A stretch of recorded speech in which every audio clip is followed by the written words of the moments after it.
Que o Senhor acrescente a nossa fé. Amém. Verso 29, São João 3, 29. Aquele que tem a esposa é o esposo. Mas o amigo do esposo, que ele assiste e ouve, alegra-se muito com a voz do esposo. Assim, pois, já este meu gozo está cumprido.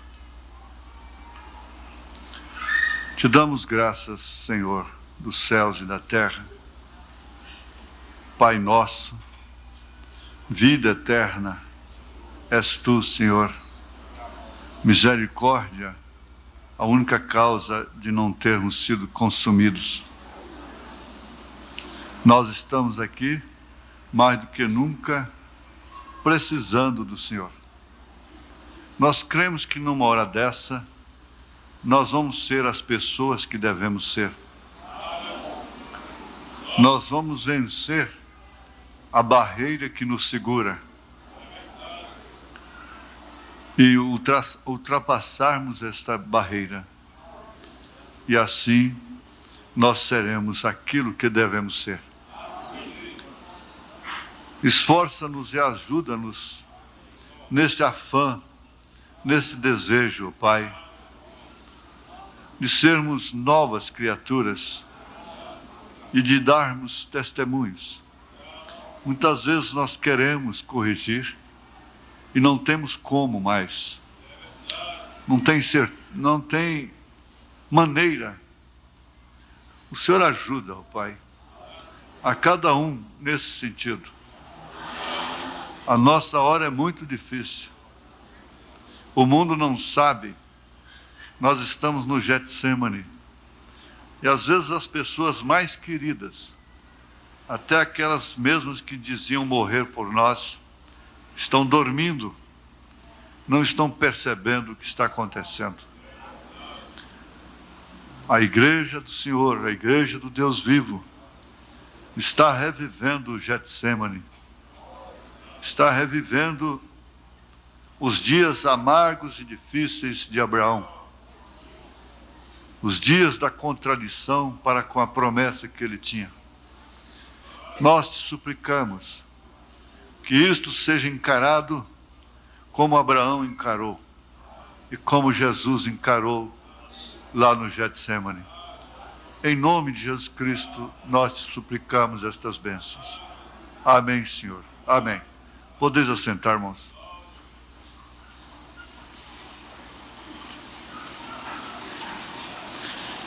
Hoje de manhã foi transmitida a reclamação de um pai de família em relação a comportamento de namorados, de noivos, que na linguagem dele às vezes estão até piores do que o do mundo, o pessoal lá do mundo, e que está afrontando até a sua própria família, as famílias, né? Então nós estudamos que isso não passa de fornicação, mesmo sendo noivos. E fornicação é o pecado da carne. E que todo contato do homem com a mulher, e vice-versa, fora do matrimônio é fornicação. Os fornicários não herdam o reino de Deus. E que fornicar significa também importunar, apoquentar, importunar. Há pessoas que importunam a noite toda, aquele falatório, aquela coisa, aquela implicância. Está apoquentando, isso é uma fornicação também. Isso é um lembrete da observação de hoje de manhã. E assim estudamos também a sequência do estudo sobre o casamento, o que vamos continuar, se Deus quiser, domingo, próximo de manhã. Agora,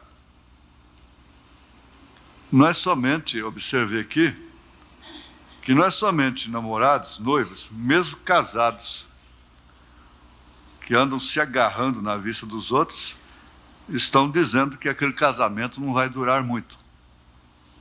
Porque para isso existe um lar, existe uma vida íntima. Nem mesmo na frente de crianças, de filhos, não deve se desenrolar certas cenas.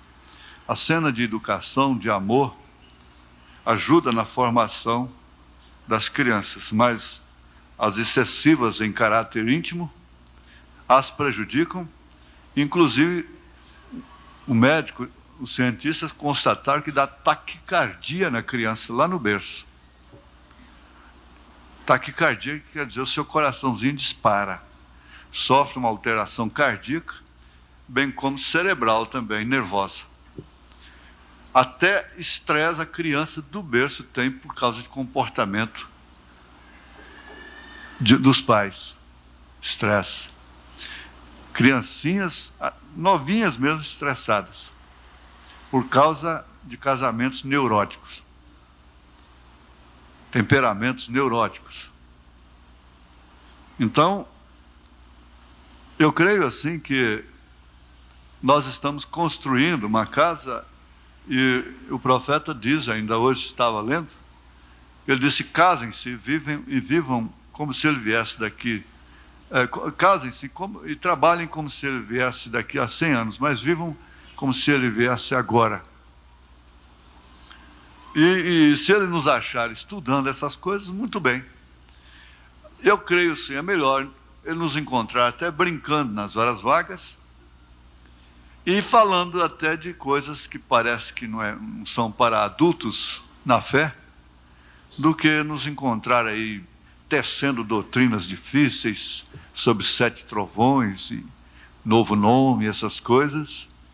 E também eu prefiro até brincar um pouco do que maldizer, não é?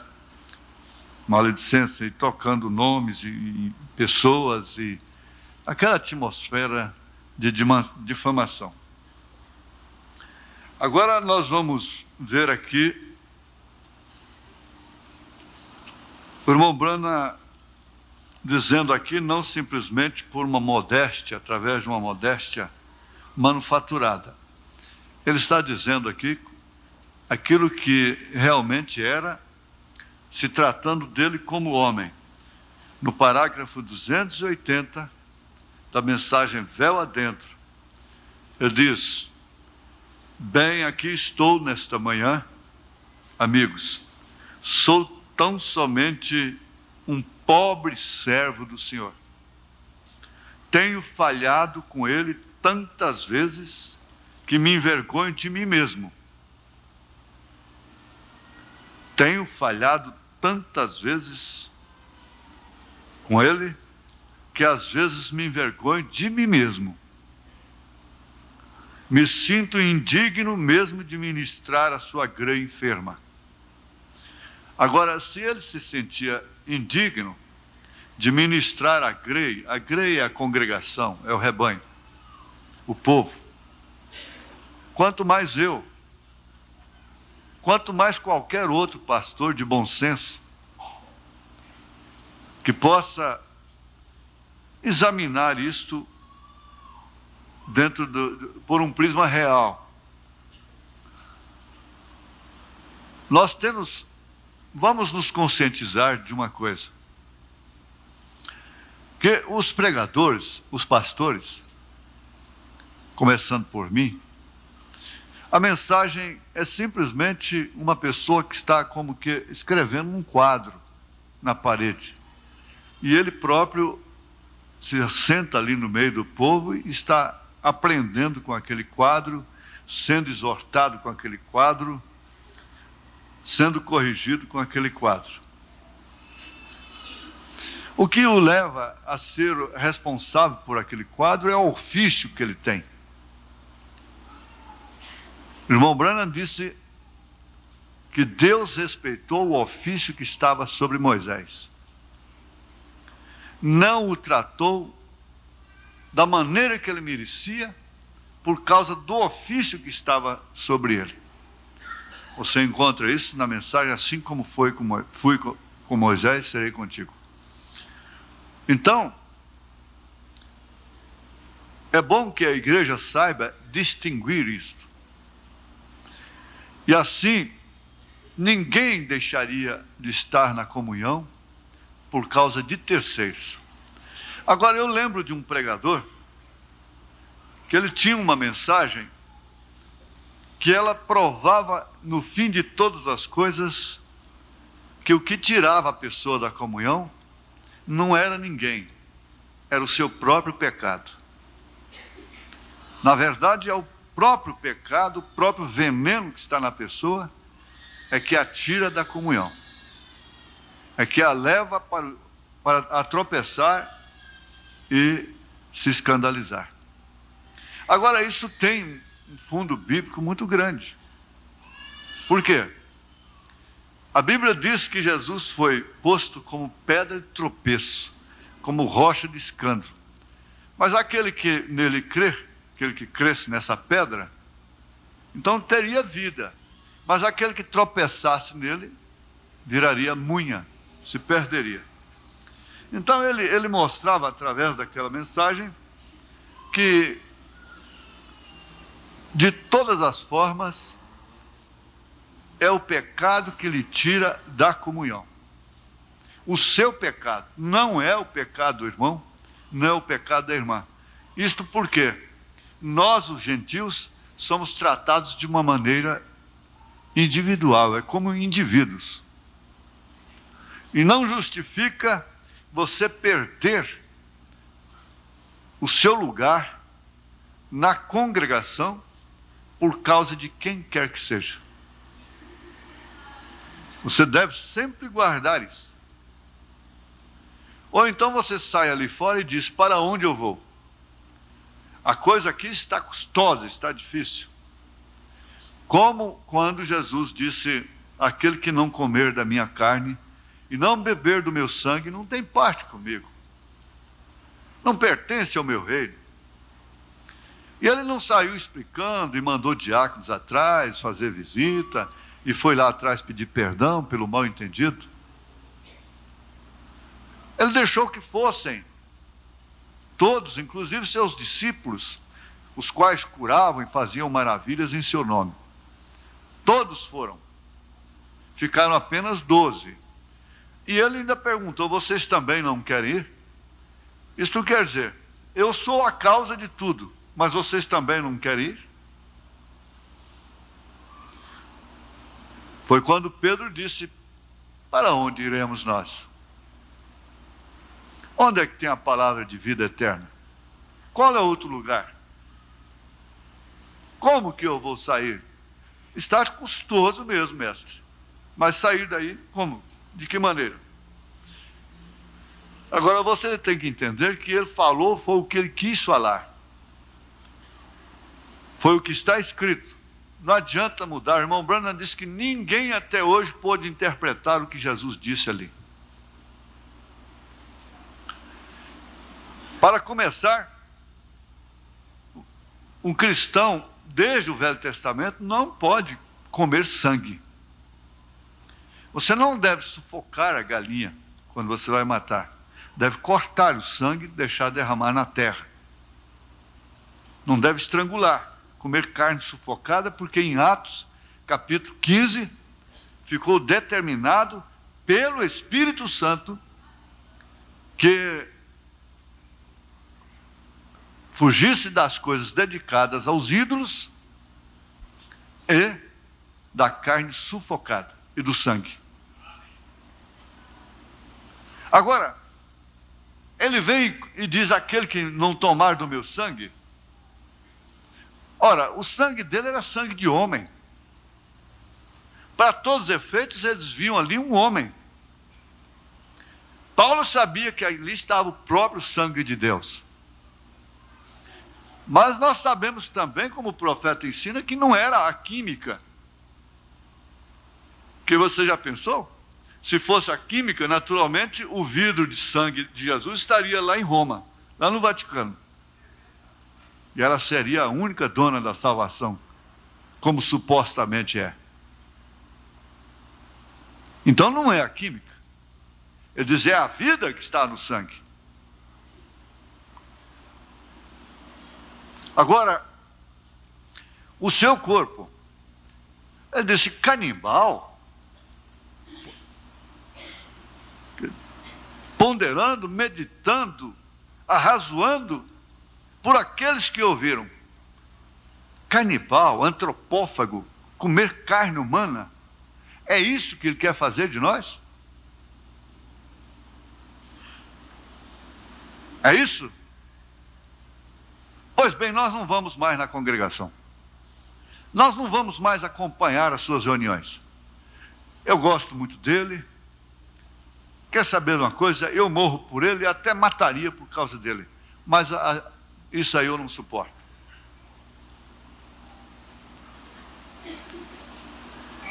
Mas ele virou e disse, vocês também não querem ir? Irmãos, nós temos que ver que em Brasília, no encontro que tivemos em Brasília, o Espírito veio e fez uma proposta de rededicação. E que todo mundo deveria casar-se de novo. Todo pastor devia casar de novo. Agora o inimigo pega essa fita e para aqui. Diz, olha, ele está dizendo, ó, tem que casar tudo de novo. Espera aí. Porque suas esposas têm que nascer de novo. É por isso. Bem como eles. Tanto o homem como a mulher têm que nascer de novo. E casar-se de novo. Agora, se eu não posso, se você não pode, Deus tem misericórdia de quem Ele tem misericórdia. Ele tem compaixão de quem Ele tem compaixão. Mas a verdade é essa. E nós estamos sendo chamados a encarar a coisa não mais por sentimentos, por sentimentalismos. Os sentimentos nos levarão para o inferno. Ele está cansado de dizer, não é aquele que sente, não é o que você sente, tira isso da sua cabeça. Eles dizem, põe isso na cabeça, eu digo, tira isso da cabeça.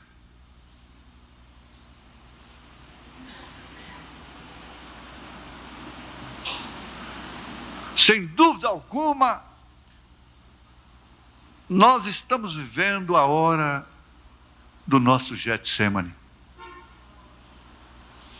E mesmo aqueles que nos mais amam, não podem fazer nada por nós. Porque nós também não podemos fazer nada por eles. Hoje mesmo o irmão Krishnamurti, estávamos almoçando, e ele sempre conversa boas coisas, né? A gente, quando está junto. E lembrando da hora dos apertos na vida. Na hora dos apertos. Então ele estava lembrando de um caso que o homem estava no deserto. No deserto.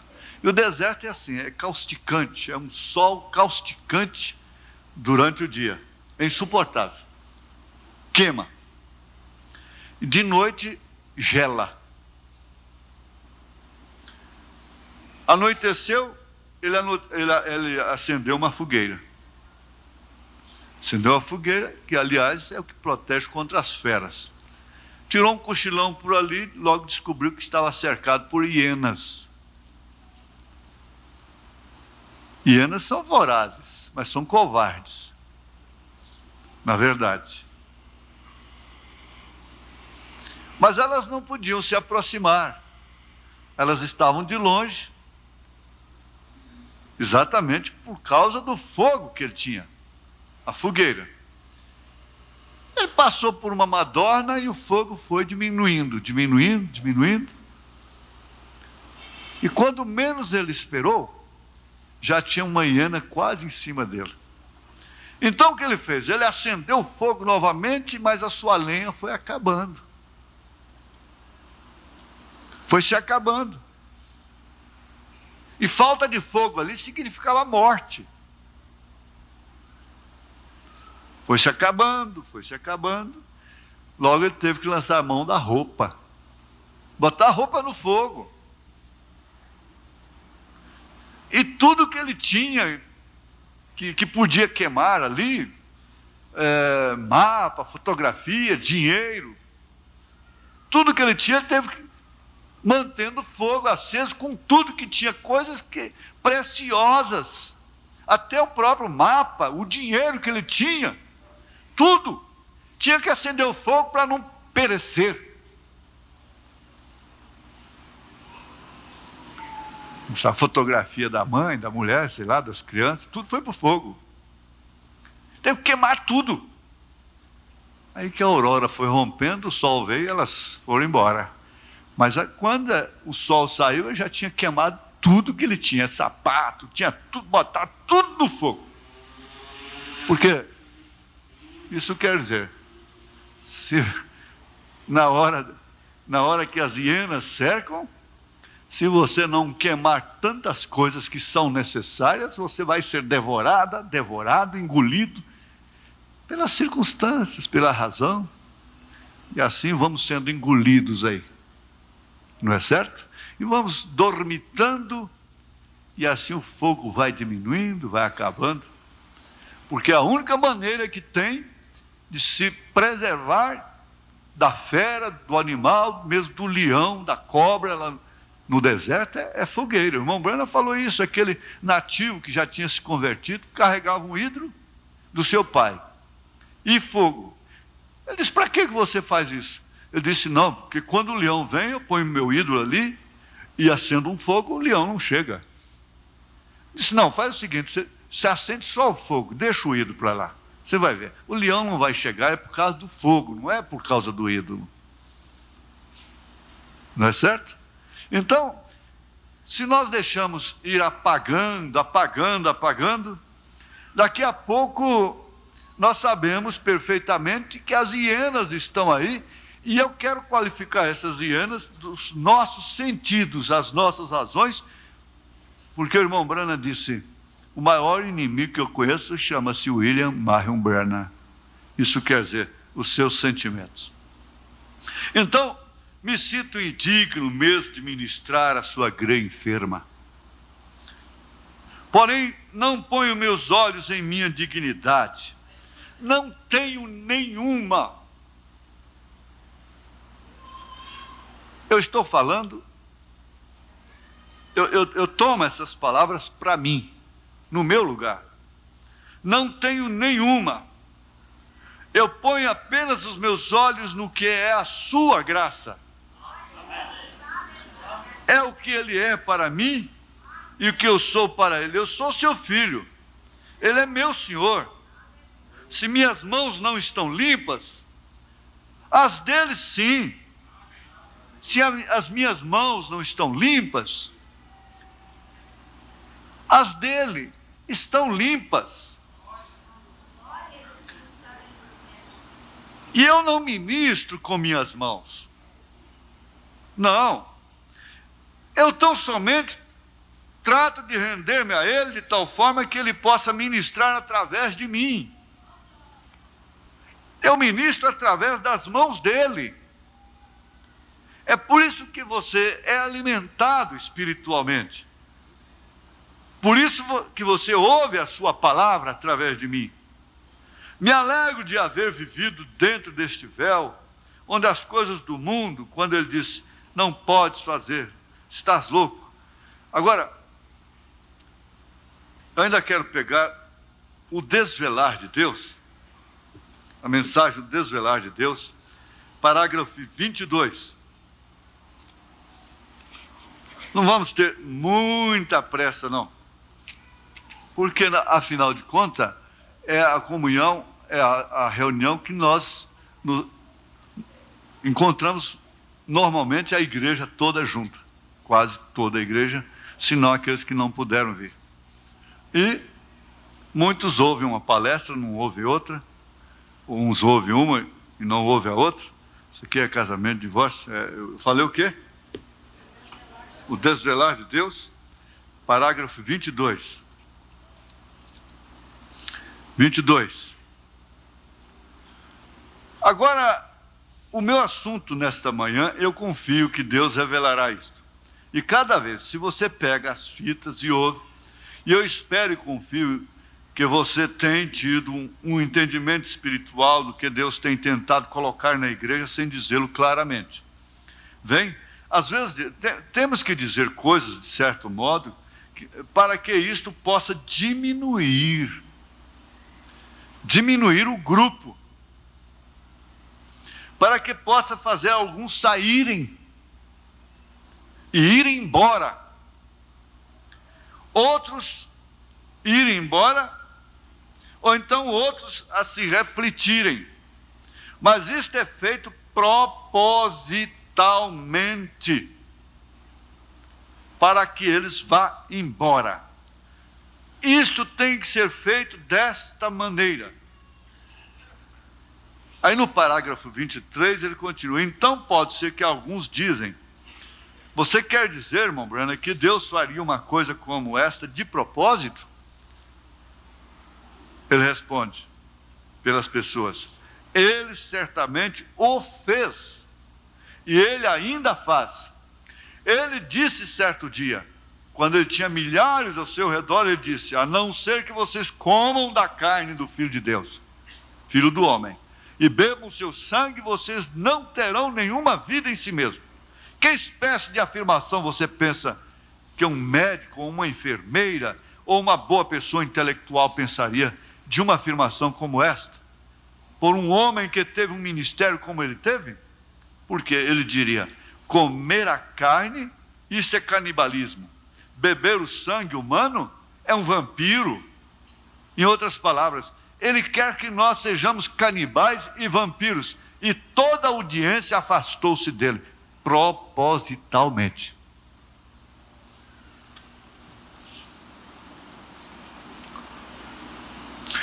Na Divindade Explicada, 333, ele diz, a mensagem Divindade Explicada, parágrafo 333.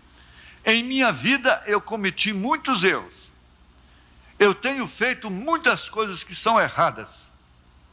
Eu farei provavelmente, se eu viver muito mais, eu farei muito mais coisas erradas.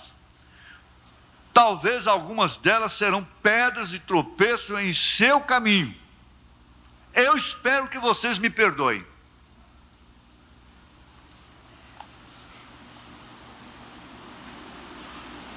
Agora, eu diria, para vocês, eu creio que qualquer pastor, qualquer pregador, irmão Elias viria aqui, gente, eu peço esse parágrafo para mim também. Mas eu quero fazer isso de uma maneira especial. Eu quero fazer esta confissão também em uma proporção muito maior do que a dele. 100% mais do que a dele. Em minha vida eu cometi muitos erros. Eu tenho feito muitas coisas que são erradas. Eu farei provavelmente, se eu viver muito mais, eu farei muito mais coisas erradas. Talvez algumas delas serão pedras de tropeço em seu caminho. Você vai tropeçar em mim e vai sair da comunhão e vai embora. Eu espero que vocês me perdoem. Agora, em São João 3, 29, João está dizendo que, foi João Batista, não é? Aquele que tem esposa é o esposo, é claro. Aquele que tem a esposa é o esposo. Quem não tem uma esposa não é esposo. Não é marido. É claro. Ele pode ser chamado de um solteirão. Qualquer coisa assim. Mas ele não é esposo. Se ele não tem um filho, ele não é pai. Não é certo? Aqui em Apocalipse, capítulo 19, verso 7. 19, verso 7. Está escrito: Apocalipse 19, verso 7, não é? Alegremo-nos, ou regozijemo-nos e alegremo-nos e demos-lhe glória, porque vindas são as bodas do Cordeiro e já a sua esposa se aprontou.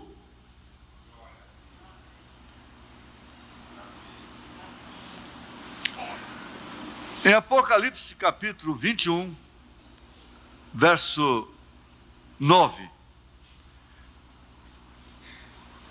E veio um dos 7 anjos que tinham as 7 taças cheias das últimas 7 pragas, e falou comigo dizendo: vem mostrar-te a esposa, a mulher do Cordeiro.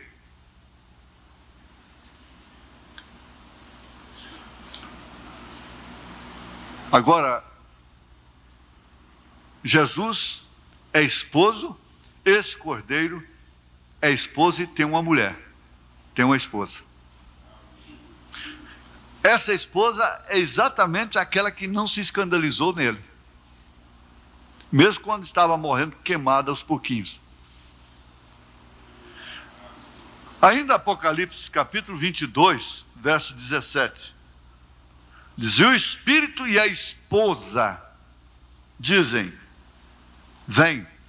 E quem ouve, diga: vem. E quem tem sede, vem. Quem quiser, tome de graça da água da vida. Quer dizer, o Espírito e a esposa estão dizendo: vem. Maranata, ora vem, Senhor Jesus. Agora, somente uma esposa honesta, que ama não somente o sentimento de responsabilidade que o marido tem, mas ama, respeita, reverencia o seu marido. Ora, a maior alegria que essa mulher tem na sua vida é a chegada de seu marido quando ele está fora. É o retorno dele. É saber que ele vai chegar tal dia e tal hora. Não é certo? A alegria da esposa do Cordeiro está exatamente nisto. É saber que ele volta para ela. A igreja em si tem uma consciência de esposa. Você que é casada e que é pura no seu casamento, pode ajudar-se a si mesma nesta hora e refletir um pouquinho naquilo que tange a este sentido: consciência de esposa, sentimento de ser de alguém, de viver para alguém. Para este marido. Ora, a igreja noiva tem consciência de esposa. Por isso ela se porta, ela se comporta como esposa. Agora, não tem esposa, por mais gentil, por mais amorosa, por mais prudente, por mais dedicada que seja, que não entristeça o seu marido, que não aborreça seu marido. Ela não apoquenta o seu marido, ela não perturba, ela não fornica, ela não é uma fornicária, mas ela está sujeita, mesmo involuntariamente, se ela geme de noite, aquilo mexe com seu marido, o leva a sofrer. E o profeta disse para aquele rapaz: está bem, você a ama, se você não pode viver sem ela, se você vai morrer sem ela, então casa-te, mas quando você estiver desgostoso com ela, então mostra isto.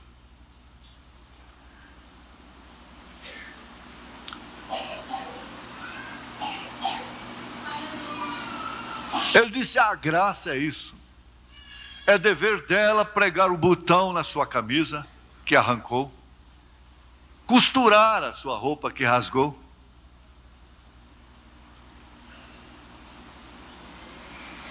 Portanto, aquela cena que nós vimos aqui, da mulher costurando aqueles judeus sofrendo lá, debaixo do solo, morando debaixo da terra, ela costurando a calça do marido dentro do carroção, no corpo dele, que lá devia dar vergonha. Aquilo é uma cena para sacudir, não para censura. Só um carnal é que censura uma cena daquela. Aquilo é a história real dos judeus.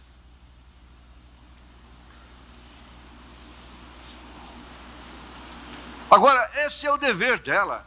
Ele disse, mas se ela não faz, você tem graça para com ela.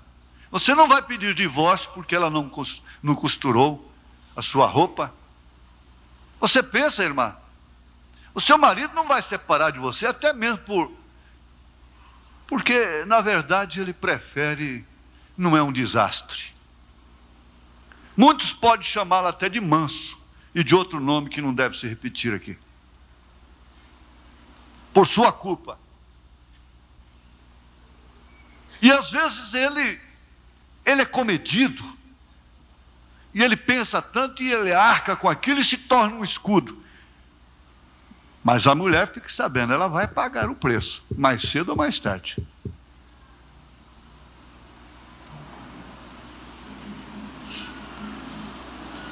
E às vezes, muitas vezes, é o que faz essa esposa, essa noiva faz com Cristo. Abusa da sua graça, deixa de fazer o que deveria fazer e faz o que não deveria fazer. Então o profeta diz, mas você purgará isto aqui.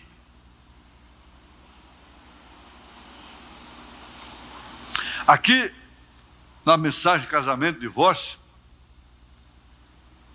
parágrafo 211,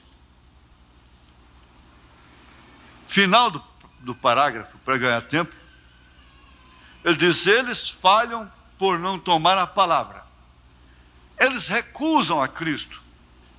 E qualquer mulher que recusa a um homem sua criança, não tem direito nenhum de ser uma esposa para ele. Se você recusa a Cristo, você não pode sentir-se incluída na esposa do Cordeiro. Se você se escandaliza e se vai,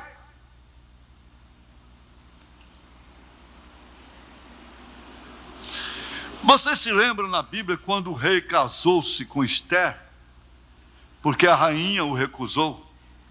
Ele somente tomou uma outra para ser sua esposa. O que aconteceu quando ela recusou sair com o rei, a obedecê-lo? Às vezes, há tantas mulheres, que dariam 1000 pulos de alegria se o rei quisessem elas. Uma se dá o luxo de recusar. Há quantas pessoas que dariam 1000 glórias se pudessem estar aqui, enquanto outros estão dando calundus, estão dando crises sentimentais, crises de esterismos.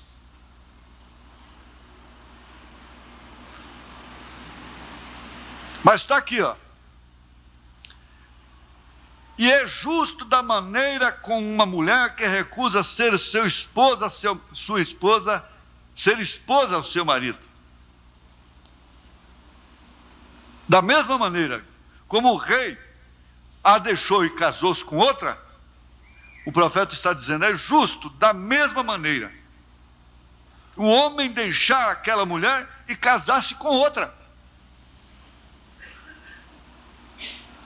Pois ele foi recusado.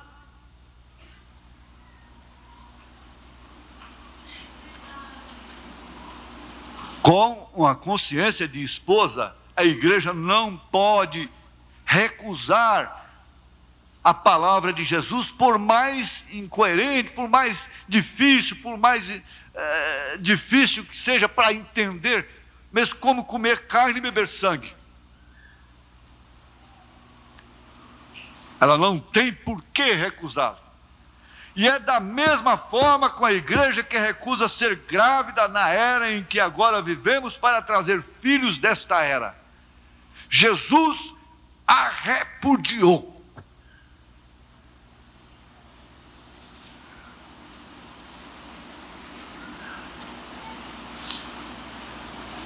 Vamos passar a oportunidade para o pastor Elias.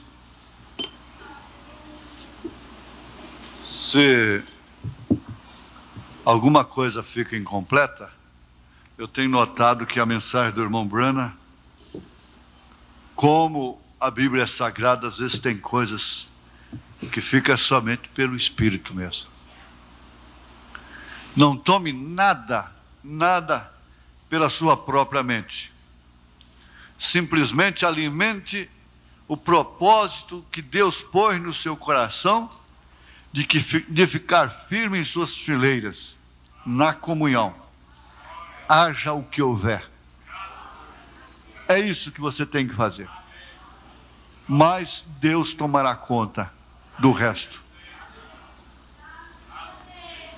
Ele cuidará de vós. Só isso que eu tenho que dizer. Tudo isso que o irmão Branham falou, de sua indignidade, de ser tropeço, dos seus erros, eu multiplico por 1000 a respeito de mim e digo mesmo. Agora, aqui está, vocês têm acompanhado o exercício de um ofício que, pela graça do Senhor Jesus Cristo, não tem torcido esta palavra. Esta mesma palavra, como diz ele mesmo, te condenará naquele dia. Ele disse: deixa ouvir minha voz condenando o pecado naquele dia. Mas nunca torcendo essa palavra. Eu digo assim, às vezes a tendência óbvia, né, natural da sinceridade é afastar da comunhão. Não, eu não vou tocar na comunhão porque eu sou indigno. Olha, a ceia é do Senhor. Eu acho que o mais difícil para você deveria ser deixar a comunhão por causa daquilo. Você deixa aquilo por causa da comunhão. Vamos fazer diferente? Você deixa aquilo por causa da comunhão, não a comunhão por causa daquilo.